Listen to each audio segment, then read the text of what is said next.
اما بعد فاعوذ باللہ من الشیطان الرجیم بسم اللہ الرحمن الرحیم باب قول اللہ تعالی ونضع الموازین القسط لیوم القیامہ وان اعمال بنی آدم وقولهم یوزن وقال مجاہد القسطاس والعدل بالرومیۃ ويقال القسط مصدر المقسط وهو العادل وأما القاسط فهو الجائر. حدثني أحمد بن إشكاب حدثنا محمد بن فضيل عن عمارة بن القعقاع عن أبي زرعة عن أبي هريرة رضي الله عنه قال قال النبي صلى الله عليه وسلم كلمتان حبيبتان إلى الرحمن خفیفتان علی اللسان ثقیلتان فی المیزان سبحان اللہ بحمدہ سبحان اللہ العظیم.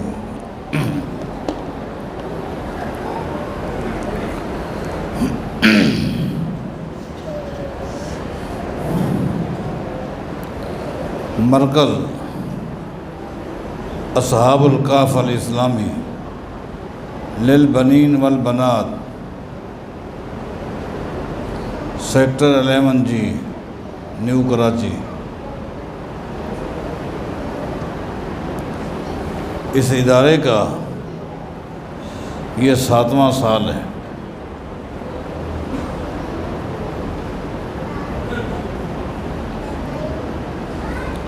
مجھے یاد ہے آج سے 7 سال پہلے ساتھی سوچ رہے تھے ادارہ بنائیں، پڑھنے کے لیے بچے بچیاں آئیں گی کہ نہیں آئیں گی، کیا ہوگا، لیکن اخلاص تھا، اللہ کی رضا مقصود تھی. دیکھتے ہی دیکھتے آج 7 سال ہو گئے ہیں اور بچوں اور بچیوں کی تعداد بھی 700 ہو چکی ہے.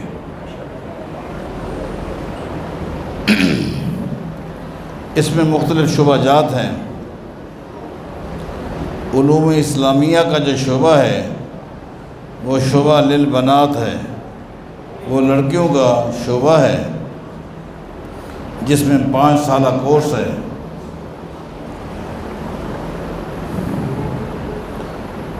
الحمدللہ اس ادارے کی بچیاں ہر سال وفاق المدارس السلفیہ کے تحت مختلف امتحان دے کر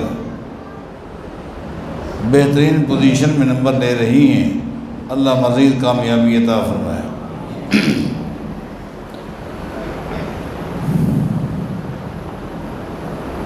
آج کا یہ درس جو کہ صحیح بخاری کی آخری حدیث کا درس ہے،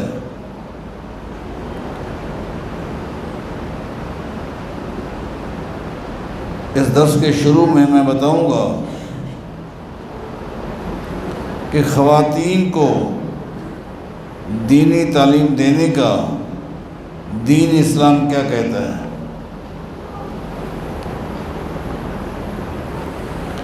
دیکھیں، آپ نے جہاں عبداللہ بن مسعود رضی اللہ تعالیٰ عنہ کا یہ قول پڑھا ہے جسے محدثین نے ذکر کیا ہے کہ وہ سیدنا عمر بن خطاب رضی اللہ عنہ کے بارے فرماتے ہیں لو ان علم عمر وضع فی کفۃ ووضع علم اہل الارض فی کفۃ لرجح علم عمر. عبداللہ بن مسعود رضی اللہ تعالیٰ عنہ سیدنا عمر بن خطاب رضی اللہ عنہ کی قبر کے پاس کھڑے تھے اور کہہ رہے تھے لوگوں،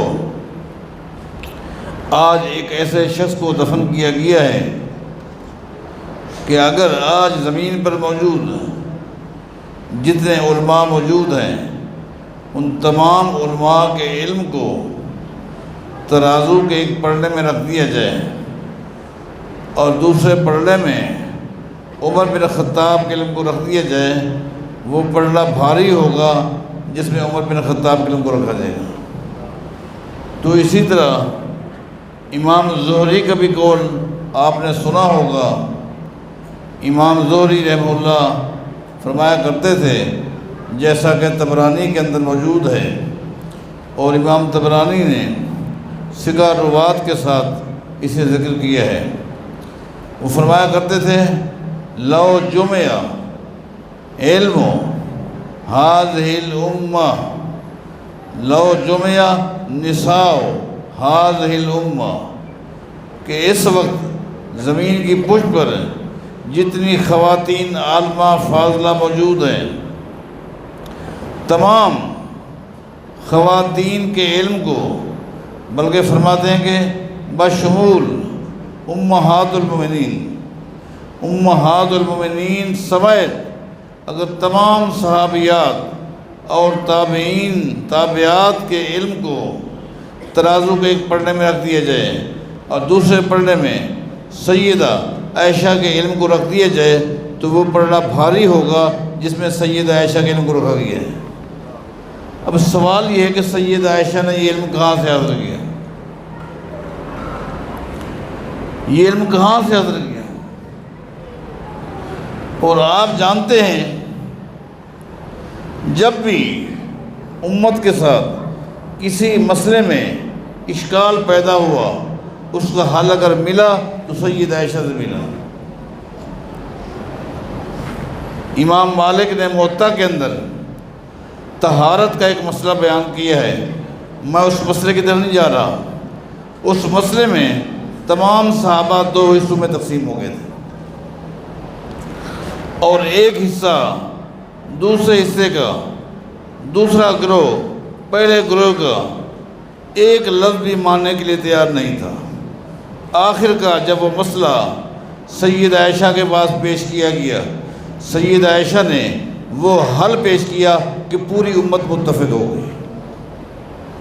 صحابیات کے پاس یہ علم کہاں سے آیا؟ ان کے پاس بھی وہی آتی تھی۔ تابعین کے دور آپ دیکھیں تو میں نے بارہا آپ کو بتایا تھا کہ ایک چوٹی کے امام ہیں حسن بصری، 200 سے زائد صحابہ کی شاگرد ہے۔ دعوت و تبلیغ کے حوالے سے ان کو ایک علاقے میں بلایا گیا، جیسا کہ امام دارمی نے ذکر کیا ہے۔ یہ وہاں پہنچے، درس دیا۔ اس مجلس میں جہاں مرد تھے، خواتین بھی آئی ہوئی تھی، اور آج بھی زمین پر یہ طرح امتیاز اہل حدیثوں کا ہے کہ ان کے مساجد کے پروگراموں کے اندر جہاں مرد ہوتے ہیں، خواتین بھی ہوتی ہیں۔ جمعہ کے پروگرام ہو، عید کا پروگرام ہو، عام دروس ہوں، خواتین آتی ہیں۔ الحمدللہ ان کے پاس علم ہے۔ جہالت کے خاتمے کی یہی ترتیب ہے۔ تو حسن بصری سے لوگوں نے ایک مسئلہ پوچھا۔ مسئلہ معمولی تھا، لیکن اتفاق ہے حسن بصری کے ذہن میں نہیں تھا۔ بڑے بڑے علماء ہوتے ہیں، کبھی چھوٹا مسئلہ بھی ان کے ذہن میں نہیں ہوتا۔ مسئلہ یہ تھا، اگر آدمی دو ہوں اور جماعت کے ساتھ نماز پڑھنا چاہیں تو امام کس طرف کھڑا ہوگا، مقتدی کس طرف کھڑا ہوگا؟ اتفاق ہے حسن بصری جو بہت بڑے امام گزرے ہیں، بہت بڑے محدث گزرے ہیں، ان کے ذہن میں اس سوال کے جواب کے لیے حدیث نہیں تھی۔ جب حدیث نہیں تھی تو انہوں نے استنباطاً استدلالاً یہ کہہ دیا کہ چونکہ امام کا مقام زیادہ ہوتا ہے، ان میں سے ایک امام بنے گا جس کا مقام زیادہ ہوگا، اور جب ہم غور کرتے ہیں تو احادیث کے مطابق صف کا جو دایاں حصہ ہے اس کا مقام زیادہ ہے بنسبت بائیں حصے کے، لہذا جس حصے کا مقام زیادہ ہے وہ دایاں حصہ ہے، لہذا امام کو دائیں طرف کھڑا ہونا پڑے گا، اور مقتدی کو بائیں طرف کھڑا ہونا پڑے گا، یہ کہہ دیا۔ مجلس بھری ہوئی ہے، بڑی تعداد میں لوگ ہیں، لیکن مرد خاموش ہیں۔ خواتین کی صفوں میں سے ایک خاتون نے آواز دی، بتاؤ، اس نے پہلے اپنا تعارف کرایا، اس نے اپنا نام بتایا کہ سمیہ زیات میرا نام ہے، اور میں شاگرد ہوں کس کی؟ عبداللہ بن عباس کی رضی اللہ عنہ۔ انہوں نے نبی علیہ السلام کی مجھے حدیث سنائی تھی کہ رات کا وقت تھا، نبی علیہ السلام نماز پڑھ رہے تھے، اور میں آپ کے بائیں طرف جا کے کھڑا ہو گیا۔ نماز میں ہی نبی علیہ السلام نے میرا ہاتھ پکڑا اور مجھے دائیں طرف کر دیا، حالانکہ میں مقتدی تھا، اللہ کے نبی امام تھے، اللہ کے نبی نے مجھے دائیں طرف کر دیا، خود بائیں طرف کھڑے ہو گئے، یعنی امام تو بائیں طرف کھڑا ہوا، مقتدی دائیں طرف۔ حدیث تو یہ کہتی ہے، آپ یہ کہہ رہے ہیں۔ فرجع حسن بصری نے اپنے موقف سے حدیث سن کر رجوع کر لیا۔ تو خواتین کے اندر علم ہے اور ہونا چاہیے۔ الحمدللہ یہ ایک جو بت تھا کہ خواتین کا کام ہے گھروں میں رہنا، بس ٹھیک ہے، گھروں میں رہیں۔ گھر میں کون ہوتے ہیں؟ گھر میں ایک خاتون کی گود میں ایک خاندان تربیت پاتا ہے۔ کل میں نے یہاں جمعہ پڑھایا تو جمعہ کا جو دوسرا خطبہ تھا تقریباً 10-15 منٹ کا تھا، اور اسی نقطے پر ہی میں نے گفتگو کی۔ الحمدللہ اس بت کو توڑ دیا گیا ہے۔ اگر آج کے اس پرفتن دور میں ہماری بچیاں یونیورسٹی میں جا سکتی ہیں، کالج میں جا سکتی ہیں، اسکول میں جا سکتی ہیں، تو دینی مدارس میں کیوں نہیں جا سکتی؟ وجہ کیا ہے؟ اس کی بڑی اہمیت ہے، بڑی اہمیت ہے۔ میں نے پہلے بھی آپ کو بتایا تھا کہ دین اسلام کا سب سے مشکل ترین جو مسئلے ہیں وہ دو ہیں۔ حصول علم کے حوالے سے دو علم بہت ہی مشکل ہیں۔ مشکل کیوں ہیں؟ ان دونوں کا تعلق اتحاد سے ہے، اور ہر عالم مجتہد نہیں ہوتا۔ ایک ہے وراثت کا علم، اور ایک ہے خوابوں کی تعبیر کا علم۔ ضروری نہیں کہ جو شخص خواب دیکھے من وان اس کی تعبیر حدیث میں موجود ہو۔ اس کے لیے اتحاد کرنا پڑے گا، اتحاد کے ذریعے خواب کی تعبیر۔ ہر عالم خواب کی تعبیر نہیں بتا سکتا، یہ مشکل ترین علم ہے،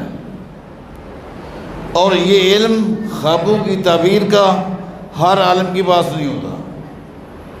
یہی وجہ ہے لوگ جب ہم جیسے طلباء کے پاس آتے ہیں، اپنا خواب سناتے ہیں، تو ہم اس کو کسی عالم کے پاس ریفر کرتے ہیں کہ آپ کسی بڑے عالم کے پاس جائیں، کسی مجتہد کے پاس جائیں۔ بڑا مشکل مسئلہ ہے۔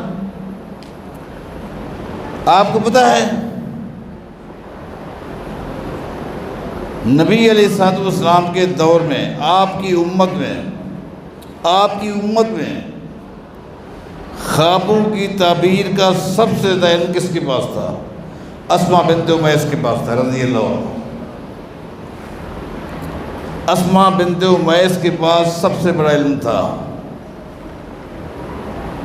جو کہ جعفر طیار کی بیوی تھی۔ جب وہ شہید ہو گئے تھے تو پھر ان کا نکاح ابو بکر صدیق سے ہوا تھا۔ جب وہ فوت ہو گئے تھے تو اسماء بنت امیس کا نکاح سیدنا علی کے ساتھ ہوا تھا۔ سب سے بڑی عالمہ تھی خوابوں کی تعبیر کے بارے. یہ علم کہاں سے حاصل کیا؟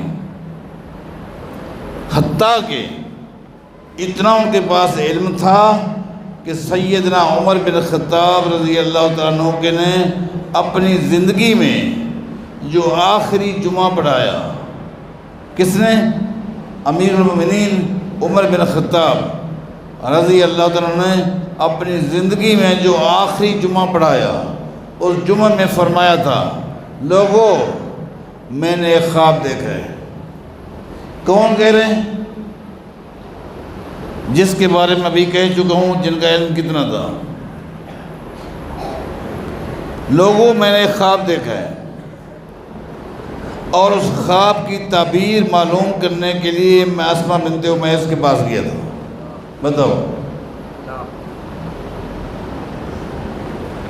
اب آپ بتائیں اسماء بنت امیس کے پاس کتنا علم ہے؟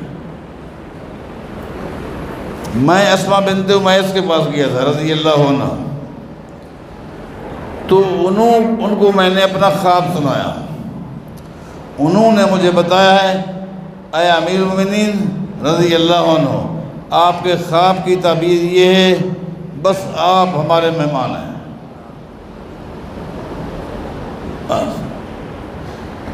اور ایسے ہوا، یہ آخری خطبہ ہے، اس کے بعد شہید ہو گئے. اتنا بڑا علم تھا.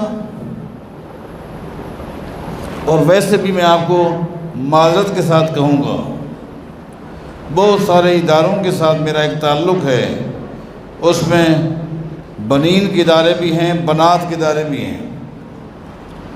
بغیر کسی تکلف کے میں بات کہہ رہا ہوں. ہو سکتا ہے کسی کا اختلاف ہو سکتا ہے کسی کو برا لگے، لیکن پڑھنے میں پڑھانے میں جتنا جذبہ، جتنی محنت خواتین کرتی ہیں، اتنے مرد نہیں کرتے. ایک ذوق ہوتا ہے، ذوق ہوتا ہے. اور میں دیکھ رہا ہوں وراثت کی ایک کتاب ہے جو اس مرکز اصحاب الکعبہ الاسلامی کے اندر بھی میں پڑھاتا ہوں، اور وہی کتاب معہد الشیخ بدر الدین سنگھ میں پڑھاتا ہوں. تو میں بڑی آسانی کے ساتھ تقابل کرتا ہوں، دیکھتا ہوں جس جذبے کے تحت یہ بچیاں پڑھتی ہیں، اس جذبے کے تحت وہ بچے نہیں پڑھتے. ویسے بھی آپ کو پتہ ہے، اگر ہم عصری علوم کی طرف جاتے ہیں تو آپ دیکھیں گے بورڈ میں ہمیشہ فرسٹ بچیاں آتی ہیں. تو الحمدللہ آج اسی حوالے سے یہ صحیح بخاری کی آخری حدیث کا درس ہے.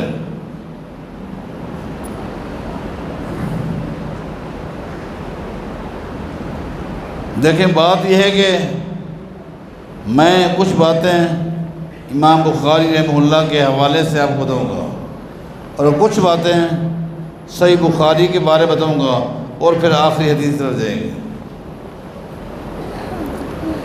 ایسی بات نہیں ہے کہ صحیح بخاری سے پہلے کوئی اور حدیث کتابیں نہیں تھیں.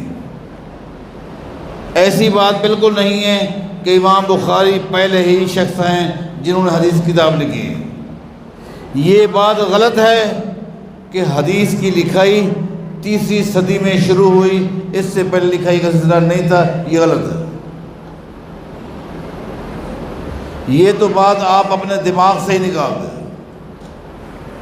حدیث کی تدوین، حدیث کی کتابت، حدیث کی لکھائی کا سلسلہ خود نبی علیہ السلام کے دور سے شروع ہوا. احادیث لکھی بھی جاتی تھی، محفوظ بھی کی جاتی تھی، اور یاد بھی کی جاتی تھی.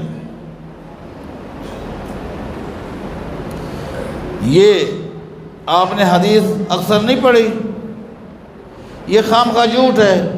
حدیث 300 سال بعد لکھی گئی. پتہ نہیں وہی باتیں تھیں جو نبی علیہ السلام نے ادا کی، یا اضافہ ہوا، یا کمی ہوئی، یا ملاوٹ ہوئی. جھوٹ ہے. خود نبی علیہ السلام کے دور میں جب عبداللہ بن عمرو بن عاص رضی اللہ عنہ آئے تھے اور آ کر عرض کی تھی، اے اللہ کے رسول صلی اللہ علیہ وسلم، جو کچھ آپ کی زبان سے نکلتا ہے میں لکھ لیتا ہوں، میں لکھ لیتا ہوں۔ لکھائی کا سلسلہ ہے، لکھ لیتا ہوں۔ آج کچھ لوگوں نے مجھے منع کیا ہے۔ منع کیوں کیا ہے؟ وہ لوگ کہتے ہیں وَرَسُولُ اللَّهِ بَشَرٌ يَتَكَلَّمُ فِي الْغَضَبِ وَالرِّضَا، نبی علیہ السلام بھی تو انسان ہیں، کبھی آپ غصے میں ہوتے ہیں، کبھی آپ خوشی کے موڈ میں ہوتے ہیں، ہر بات تھوڑی لکھنے کی ہوتی ہے۔ تو میں آپ کے پاس آیا ہوں پوچھنے کے لیے کہ آپ کی کون سی باتیں لکھوں اور کون سی باتیں نہ لکھوں۔ نبی علیہ السلام نے کیا کیا؟ فرمایا کہ والذی نفسی بیدی ما یخرج منہ الا الحق، عبداللہ مجھے اس ذات کی قسم ہے جس کے ہاتھ میں میری جان ہے، میری زبان سے چاہے میں خوشی کے موڈ میں ہوں یا غصے میں ہوں، میرے زبان سے سوائے حق کے کچھ اور نکلتا ہی نہیں۔ لکھ لیا کر، اکتب، لکھ لیا کر۔ لکھائی کا سلسلہ تو نبی علیہ السلام کے دور میں شروع ہوا۔ فتح مکہ کے موقع پر نبی علیہ السلام نے ایک بلیغ خطبہ ارشاد فرمایا، ایک بلیغ خطبہ ارشاد فرمایا۔ یمن سے ایک آدمی آیا ہوا تھا، ابو الشاد اس کا نام تھا۔ وہ نبی علیہ السلام کا خطبہ سنتا رہا۔ ضروری نہیں کہ ہر بندہ خطیب کے پورے خطبے کو زبانی یاد کر لے، ضروری تو نہیں ہوتا، کسی کو کوئی بات، کسی کو کوئی بات۔ جس وقت نبی علیہ السلام نے خطبہ دے دیا، اس کے بعد ابو شاد جو تھا رضی اللہ عنہ، وہ نبی علیہ السلام کے پاس آیا اور آ کر عرض کی کہ آج جو آپ نے خطبہ دیا ہے یہ مجھے لکھوا دیں، مجھے لکھوا دیں۔ اب نبی علیہ السلام نے صحابہ سے فرمایا اکتبوا لأبی شاۃ، یہ جو میں نے آج خطبہ دیا ہے جس کو یاد ہو ابو شاد کو لکھ دیں۔ لکھائی کا سلسلہ تھا۔ اچھی طرح آپ سنتے رہتے ہیں کہ سیدنا علی رضی اللہ تعالیٰ عنہ سے کسی نے پوچھا حل عندکم شیء من الوحی ما لیس فی القرآن، اے علی رضی اللہ عنہ یہ بتائیں قرآن کریم کے علاوہ بھی آپ کے پاس کوئی وحی کا نسخہ ہے؟ آپ سوال پر غور کریں۔ سوال یہ نہیں ہے کہ قرآن کریم کے علاوہ بھی کوئی چیز وحی ہے یا نہیں ہے، نہیں، اس میں تو اختلاف نہیں تھا، یہ تو اختلاف نہیں تھا کہ قرآن کریم کے علاوہ بھی کوئی چیز وحی ہو سکتی ہے یا نہیں، نہیں۔ سوال یہ کیا قرآن کریم کے علاوہ بھی آپ کے پاس وحی کا کوئی نسخہ ہے؟ سید علی نے کیا جواب دیا؟ ما عندنا شیء من الوحی الا ما فی القرآن وہذہ الصحیفہ۔ سیدنا علی نے کہا رضی اللہ عنہ میرے پاس وحی کے دو نسخے ہیں، وحی کے دو نسخے ہیں، ایک یہ قرآن کریم ہے اور یہ ایک صحیفہ ہے، اس صحیفے میں وہی کچھ ہے جو میں نے اللہ کے نبی سے سن کے لکھا ہے۔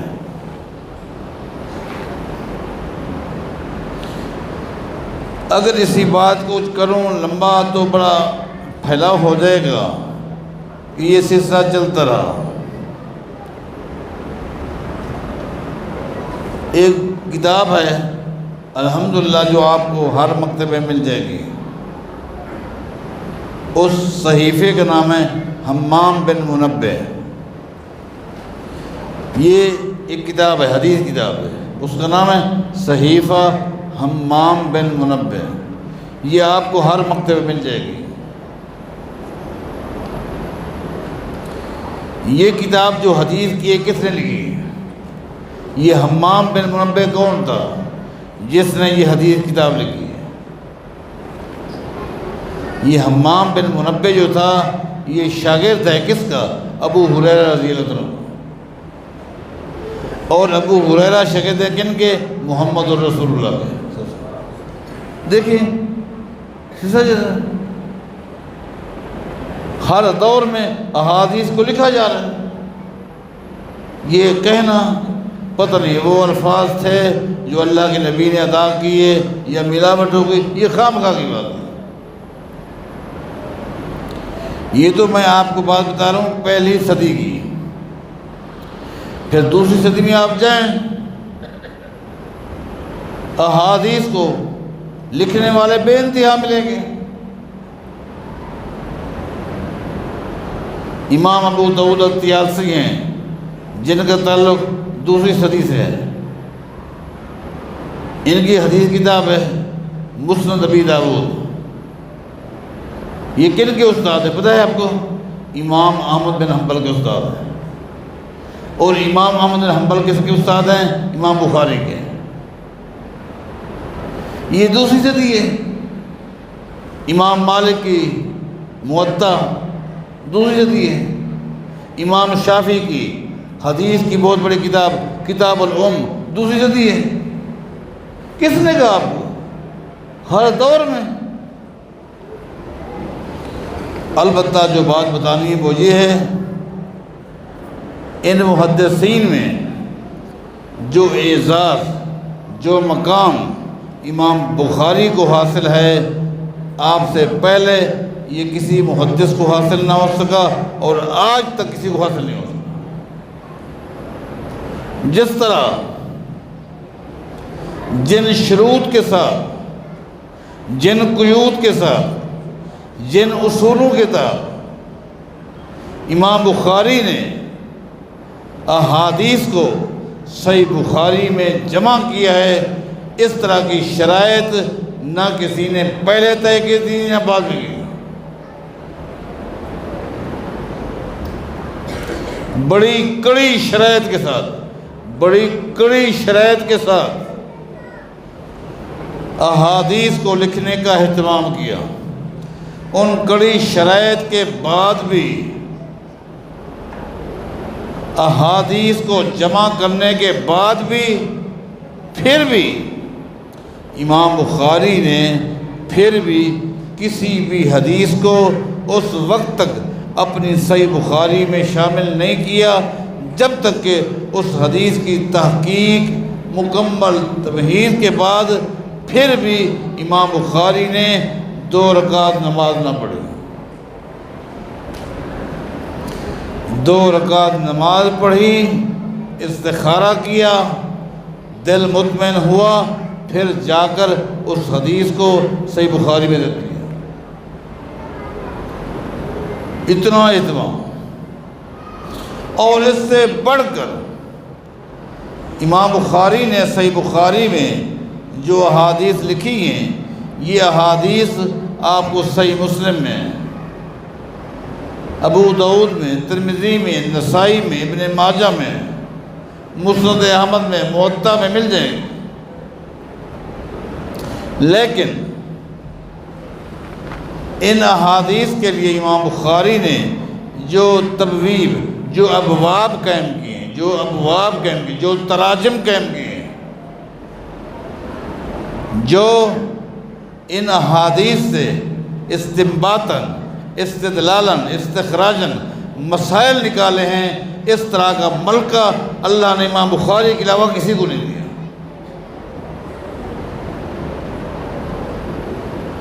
اس کو بولتے ہیں فقاہت امام بخاری۔ فقاہت، کتنے بڑے فقیہ تھے، کتنے بڑے فقیہ تھے،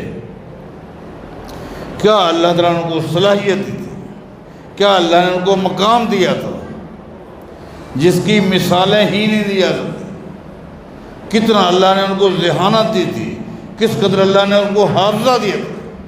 میں تو سیدھی بات ہے امام بخاری کی زندگی کا جب مطالعہ کرتا ہوں تو خود حیران ہو جاتا ہوں۔ آپ علماء کرام سے سنتے رہتے ہیں، اس دور کے بہت بڑے امام تھے، بہت بڑے امام تھے، علامہ بیکندی رحمہ اللہ۔ ان کے پاس ایک دوست ملنے کے لیے آیا، سلیم بن مجاہد۔ علامہ بیکندی نے سلیم بن مجاہد سے کہا، کاش تھوڑی دیر تو پہلے آتا، میں تجھے ایک بچہ دکھلاتا جس کی عمر 12 سال ہے، جس کی عمر 12 سال ہے اور اس کو 70,000 حدیثیں یاد ہے۔ 12 سال کا بچہ، یار یہ 12 سال کے بچے نے یہ 70,000 حدیثیں 12 سال میں یاد نہیں کی تھی۔ اس لیے کہ امام بخاری تو آپ نے سنا ہے جب چھوٹے تھے نابینا ہو گئے تھے، نابینا ہو گئے تھے، آنکھیں چلی گئی تھی، والدہ بیچاری رو رو دعائیں، اے اللہ اس کا باپ فوت ہو گیا ہے، اس بچے کو میں نے عالم بنانا تھا۔ چونکہ امام بخاری کا جو والد تھا نا اسماعیل، وہ بھی ایک محدث تھا، امام مالک کے شاگردوں میں سے تھا، امام مالک کا شاگرد تھا، بہت بڑا محدث تھا۔ والدہ بیچاری رو رہی، اے اللہ بچہ نابینا ہو گیا، میری بڑی تمنا تھی،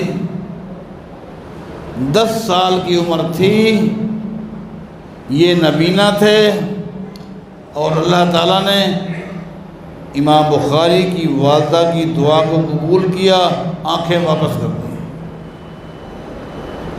جب میں خود ذاتی طور پر ضربیں لگاتا ہوں تو جب آنکھیں آئیں 10 سال کے تھے، مانا 10 اور 12، 2 سال کے اندر 70,000 حدیثیں زبانی آتی۔ ہماری عمر تو 60 سال ہو گئی، نماز جنازہ نہیں آتا، ابھی تک ہمیں دعائیں یاد نہیں۔ 70,000 حدیثیں۔ سلیم بن مجاہد نے علامہ بیکندی سے کہا وہ بچہ کہاں گیا ہے؟ اس راستے پہ گیا۔ سلیم بن مجاہد چل پڑا، وہ بچہ مل گیا۔ وہ کون تھا؟ امام بخاری تھا۔ آپ کے متعلق سنا ہے آپ کو 70,000 حدیثیں زبانی یاد ہے۔ امام بخاری نے کہا کہ جی ہاں 70,000 حدیثیں آپ کو پتہ ہے مجھے کس طرح یاد ہے؟ 70,000 حدیثوں میں سے ہر حدیث کی سند میں جتنے راوی ہیں، ہر راوی کی پوری زندگی کا علم بھی میرے پاس ہے۔ 70,000 حدیثوں کے سند میں جتنے راوی ہیں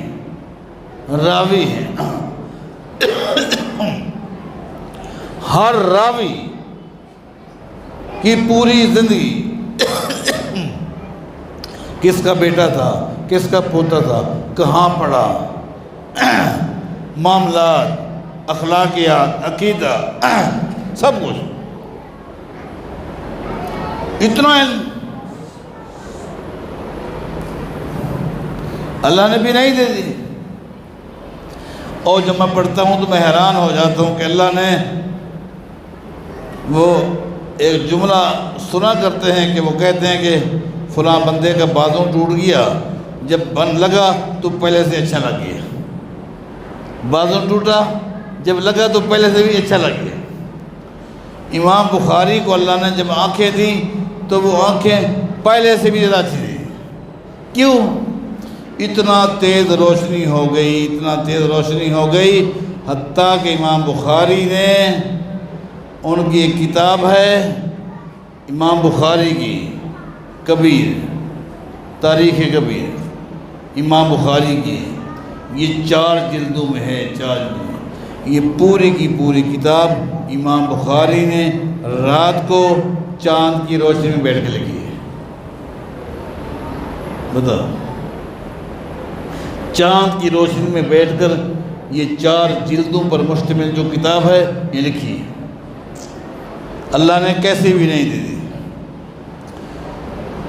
تو حقیقت یہ ہے کہ یہ اللہ کا انعام ہوا، اللہ پاک نے اس بندے سے کام لیا جو کہ اپنی مثال آپ ہے۔ اور میں حیران ہوتا ہوں اس نقطے پر آپ نے غور کرنا ہے۔ امام بخاری رحمہ اللہ نے جس دور میں ہوش سنبھالا، اس دور میں ہر طرف شرقاً غرباً شمالاً جنوباً، ہر طرف سے لوگوں نے اسلامی لبادہ اوڑھا ہوا تھا، اسلامی خول چڑھایا ہوا تھا، اور اسلام کے خلاف بدترین ان کی فتنہ انگازیاں اور تحریکیں تھیں۔ خوارج کا فتنہ، قدریہ کا فتنہ، معتزلہ کا فتنہ، معطلہ کا فتنہ، جہمیہ کا فتنہ، خوارج، پتہ نہیں کتنے فتنے تھے اسلام کے خلاف، ہر طرف سے فتنے ہی فتنے اسلام کے خلاف۔ اس دور میں اللہ نے امام بخاری کو پیدا کیا، اور دلائل کے ساتھ امام بخاری نے دلائل کے ساتھ ہر فتنے کا رد کیا، کیونکہ یہ جتنے بھی فتنے تھے ان میں سے کسی کے پاس اپنے موقف کے لیے نہ قرآن کی آیت تھی نہ حدیث تھی، سوائے تعویلات کے، عقلیات کے۔ امام بخاری نے دلائل کے ساتھ ان فتنوں کا رد کیا۔ آپ صحیح بخاری پڑھیں گے تو آپ کو پتہ چلے گا۔ آخر میں امام بخاری نے آخری کتاب جو ہے صحیح بخاری کی، یہ کتاب التوحید ہے، کتاب التوحید ہے۔ کتاب التوحید کے اندر بھی امام بخاری نے 58 ابواب قائم کی، 58 ابواب۔ کتاب التوحید آخری چیپٹر ہے صحیح بخاری کا، اور اس چیپٹر کے اندر بھی امام بخاری نے 58 ابواب قائم کی ہیں، اور اس کتاب کے اندر بھی مرجیہ جہمیہ سے لے کر ہر بدترین فتنے کا رد کیا۔ یہ آخری باب ہے، باب قول اللہ تعالی وَنَضَعُ الْمَوَازِينَ الْقِسْطَ لِيَوْمِ الْقِيَامَةِ وَأَنَّ أَعْمَالَ بَنِي آدَمَ وَقَوْلُهُمْ يُوزَنُ۔ یہ آخری باب ہے صحیح بخاری کی، آخری کا بھی آخری باب ہے، کتاب التوحید کا بھی آخری باب ہے۔ اس باب کے اندر بھی امام بخاری نے ایک بدترین فتنے کا رد کیا ہے۔ یہ فتنہ کن کا تھا؟ معتزلہ کا تھا، معتزلہ کا فتنہ تھا، جن لوگوں کا موقف یہ تھا کہ قیامت کے دن وزن اعمال کا مسئلہ نہیں ہوگا، ترازو نہیں ہوگا۔ وہ ترازو کے منکر تھے، قیامت کے دن کوئی ترازو نہیں ہوگا۔ وہ کہتے تھے کہ قیامت کے دن کوئی ترازو نہیں ہوگا۔ کیوں نہیں ہوگا؟ کیا دلیل ہے؟ میں نے آپ سے کہا کہ ان میں سے کسی بھی فتنے کے پاس دلیل تو نہیں تھی، عقل تھی، ان کی دلیل تھی عقل۔ وہ یہ کہتے تھے یہ جو اعمال ہے نا، یہ اجسام نہیں ہے، اعراض ہے۔ یہ جو اعمال ہے نا انسان کے، یہ اعراض ہے، اجسام نہیں ہے۔ نہیں سمجھے؟ مطلب یہ کہ ایک آدمی کسی کو دعا دیتا ہے، اب یہ جو کلمہ دعا ہے اس کا جسم تو کوئی نہیں ہے، اس کا جسم تو کوئی نہیں ہے، اجسام نہیں ہے، یہ تو اعراض ہے۔ یہ تو ایک کلمہ تھا، ادا ہو گیا، اس کو کیسے تولا جائے گا؟ اعراض نہیں تولے جاتے، اس چیز کو تولا جائے گا۔ آپ نے دمبا دیا کسی کو، چلو دمبا تولا جائے گا، اونٹ تولا جائے گا، لیکن جو آپ نے تلاوت کی ہے، یہ تلاوت کیسے ہو جائے گی؟ تلاوت کیسے ہو جائے گی؟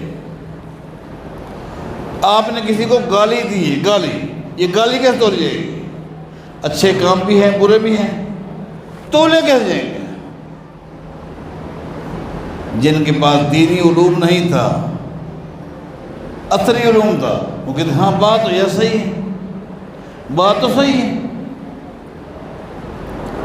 واقعی صحیح ہے۔ ایک آدمی کی کہتے ہیں السلام علیکم، وہ کہتے ہیں وعلیکم السلام۔ السلام علیکم کیسے ہو جائے گا؟ وعلیکم السلام کیسے ہو جائے گا؟ اس کے کوئی جسم ہے؟ یہ تو اعراض ہیں، اجسام تھوڑے ہیں۔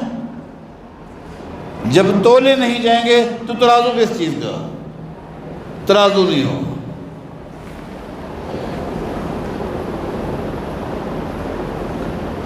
تو ان کا امام بخاری نے رد کیا دلائل کے ساتھ، کیونکہ ان کے پاس جو تھا وہ عقل تھی۔ جبکہ پہلی بات تو یہ ہے، یہ پریشان تو اس وقت ہوتے جب تولنے کی ڈیوٹی ان کی ہوتی کہ ہم کیسے تولیں۔ یہ کام تو اللہ کا ہے، ان اللہ علی کل شیء قدیر، اللہ ہر چیز پر قادر ہے۔ اگر تمہاری ڈیوٹی ہوتی اور تم نے تولنا ہوتا تم پریشان ہوتے ہیں۔ جب تولنا تمہاری ڈیوٹی نہیں ہے تم پریشان کیوں؟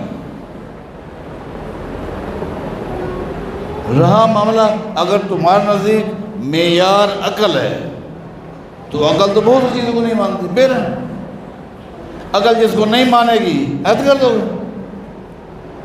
مثلا نبی علیہ السلام کا فرمان ہے، جب تم میں سے کسی کے مشروب میں مکھی آ جائے، تم میں سے کسی کے مشروب میں مکھی گر جائے تو مکھی کو ڈبو کر باہر نکالو۔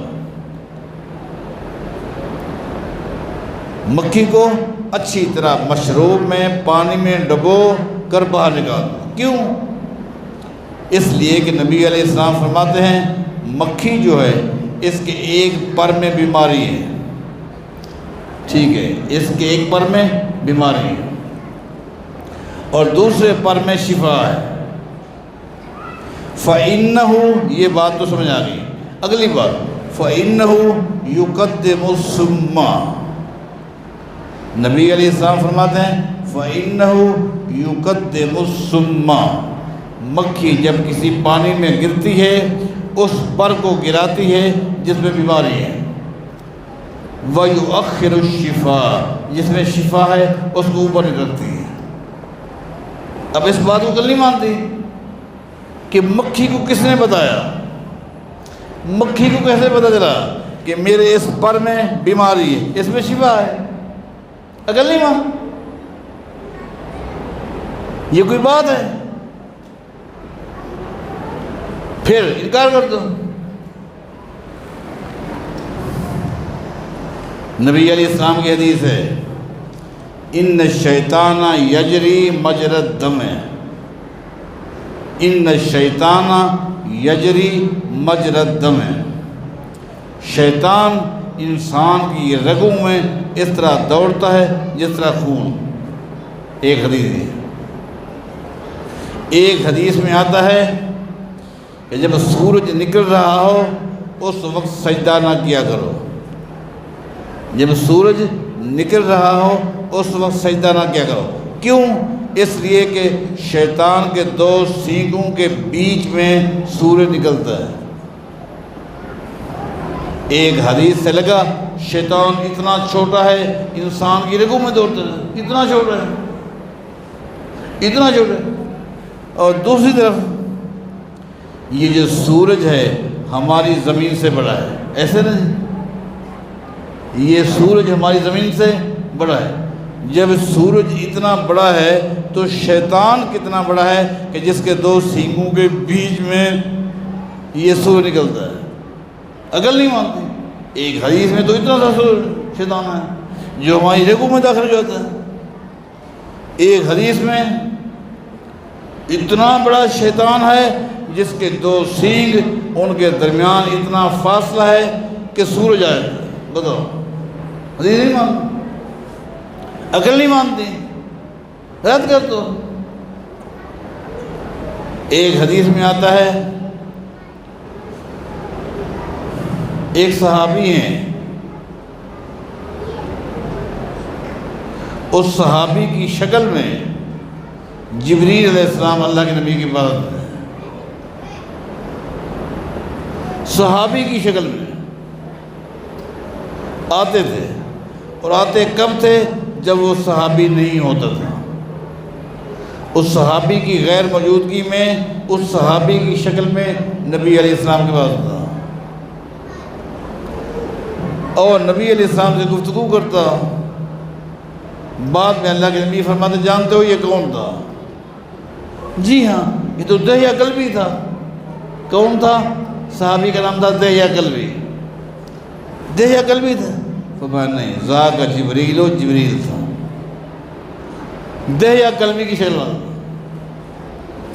میں آپ کو یہاں ضمناً یہ بات بھی بتا دوں کہ دہیہ کلبی کو یہ اعزاز کیوں حاصل ہوا، بتایا آپ نے؟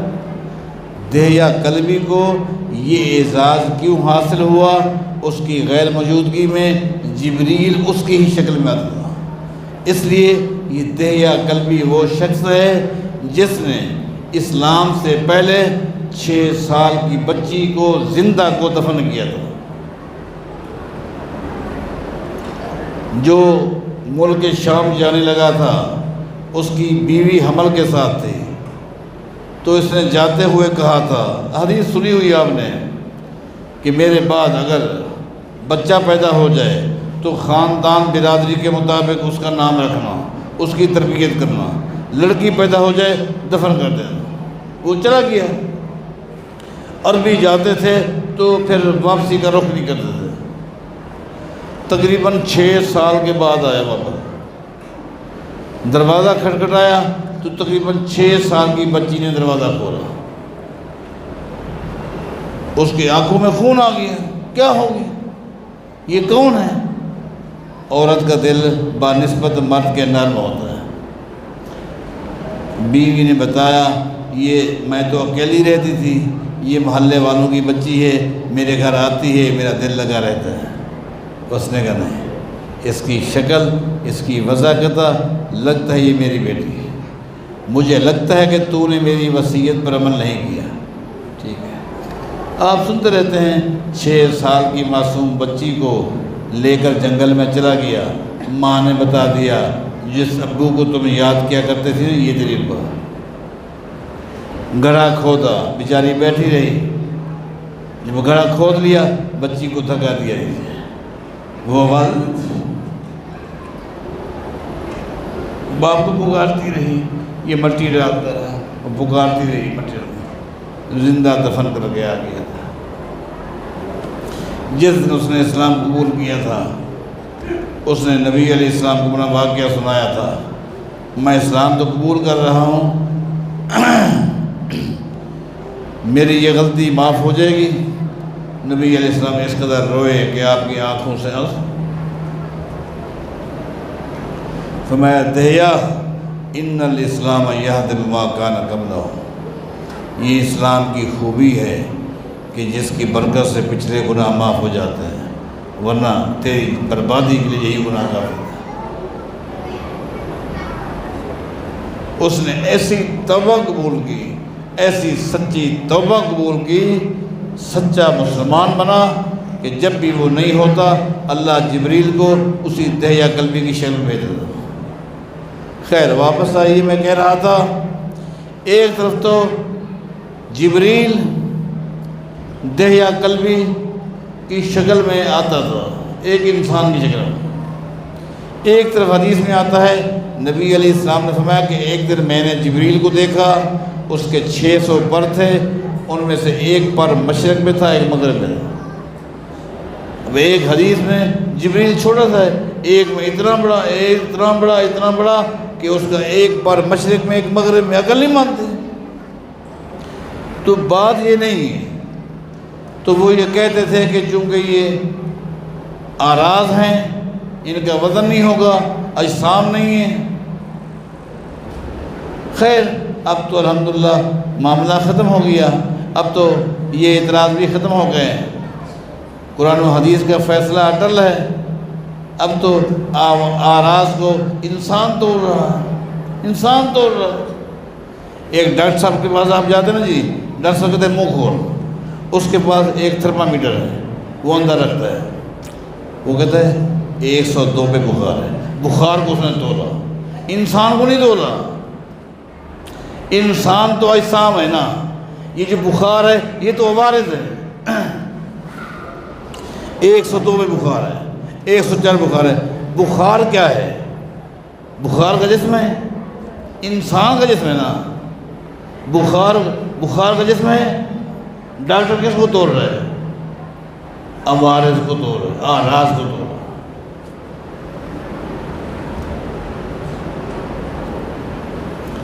میں لاہور سے اپنی گاڑی پہ آ رہا تھا، ڈرائیور گاڑی چلا رہا تھا، مجھے نیند آئی، خانے وال کے قریب ایک دم آگے پولیس آ گئی، گاڑی روک لی۔ کیا ہو گیا؟ اس نے کہا جی 140 پہ جا رہے تھے۔ اس نے رفتار کو توڑ لیا۔ رفتار کو توڑا کہ نہیں توڑا؟ میری گاڑی کو نہیں توڑا، وہ ڈرائیور کو نہیں توڑا، مجھے نہیں توڑا، گاڑی کی رفتار کو توڑا۔ گاڑی کی جو رفتار ہے اس کا کوئی جسم نہیں ہے، اس کے کوئی اجسام نہیں ہے، عوارض ہے۔ جب انسان یہ کام کرے، اللہ کے بارے سوچنا، ایمان لو، ایمان کا تقاضا یہی ہو جائے۔ اس لیے امام بخاری نے آخری جو باب قائم کیا ہے، باب قول اللہ تعالی وَنَضَعُ الْمَوَازِينَ الْقِسْطَ لِيَوْمِ الْقِيَامَةِ، قیامت کے دن ترازو عدل قائم کیا جائے گا، ترازو قائم کیا جائے گا۔ آخرت پر ایمان لانے کے لیے ضروری ہے کہ وزن اعمال پر ایمان لایا جائے۔ جب تک آپ وزن ایمان پر ایمان نہیں لائیں گے، اس وقت تک آپ کے دل میں آخرت کی فکر پیدا ہو ہی سکتی۔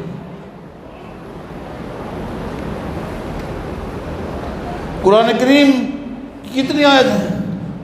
فَأَمَّا مَنْ ثَقُلَتْ مَوَازِينُهُ فَهُوَ فِي عِيشَةٍ رَاضِيَةٍ وَأَمَّا مَنْ خَفَّتْ مَوَازِينُهُ فَأُمُّهُ هَاوِيَةٌ۔ اعمال کا وزن کم ہے، برباد ہے، وزن زیادہ ہے، کامیاب۔ وزن قرآن کریم میں احادیث موجود ہے۔ الحمدللہ اس حوالے سے زمین پر موجود اہل سنت والجماعت جس کا مستحق اگر ہیں تو اہل حدیث ہیں، ان کا موقف ہے قیامت کے دن وزن اعمال، اور اسی طرح احادیث سے واضح ہے قیامت کے دن 3 چیزوں کو تولا جائے گا۔ آپ سنیں بات کو، 3 چیزوں کو تولا جائے گا۔ ایک تو انسان کے اعمال کو تولا جائے گا، نیکیوں کو بھی گناہوں کو بھی تولا جائے گا۔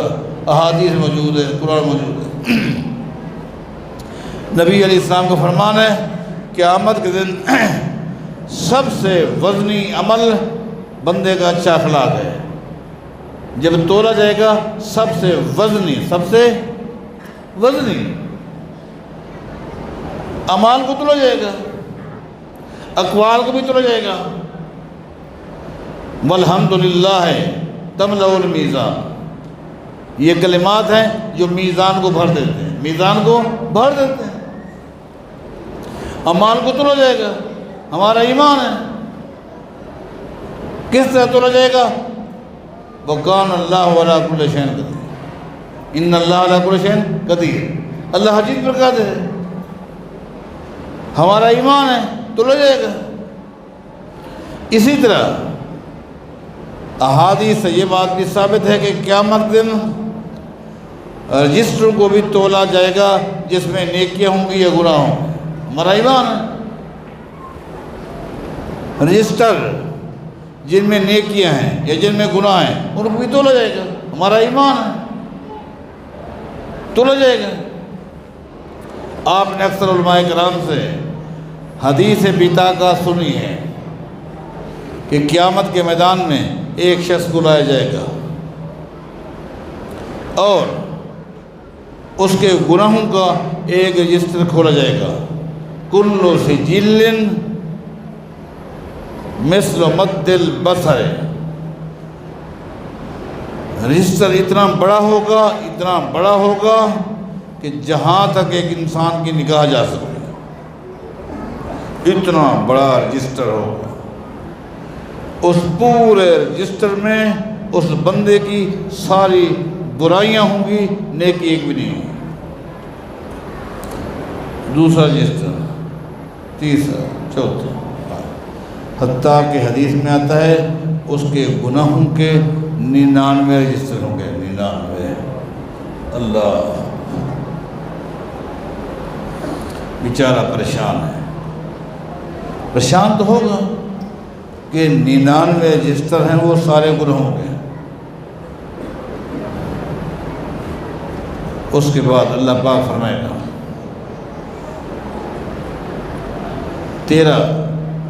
تیری ایک نیکی بھی ہمارے پاس موجود ہے۔ وہ دل میں کہے گا کہاں 99 رجسٹر، کہاں ایک نیکی؟ اس کی کیا ہے؟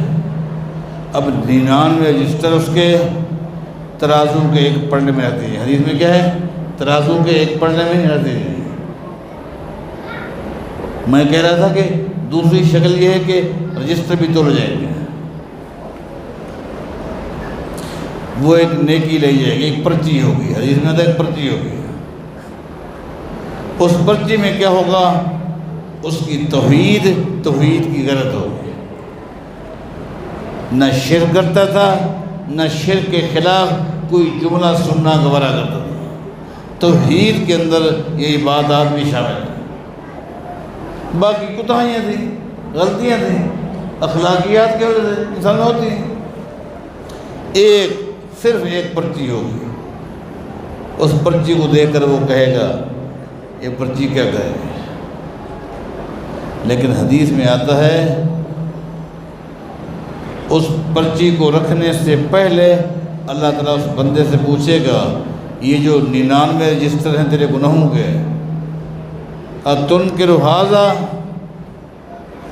وفی روایت اتنکر من ھذا شیئا، یہ سارے گناہ تیرے ہیں؟ وہ ہاں میرے۔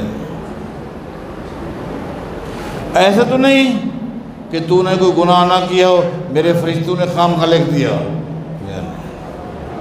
فرشتوں نے تیرے ساتھ زیادتی تو نہیں کی، بس۔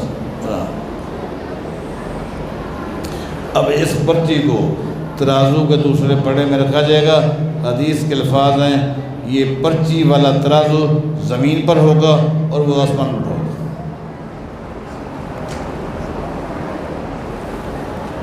توحید کے کوئی مقابلہ نہیں ہے،